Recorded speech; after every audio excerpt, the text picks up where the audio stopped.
In today's video, we're looking at the Windows Action Center. You can access this by pressing the Windows key and the A key, or by clicking the notification button in the bottom right.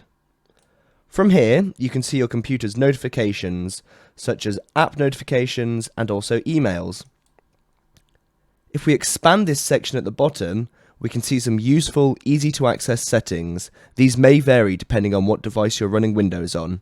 We can change our location settings, battery saving settings, Bluetooth settings, our night light, access all of our settings from here, nearby file sharing, airplane mode for when we're traveling, mobile hotspot for when you want to supply data for people around you, network settings for your internet, connect settings for streaming music, project settings for streaming your screen, VPN for if you want to set up a virtual private network, focus assist mode, and screen snip. I can also access my laptop's brightness settings too.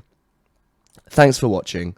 Visit kazzicom.com for information on IT support, cloud solutions, Office 365, and many more services.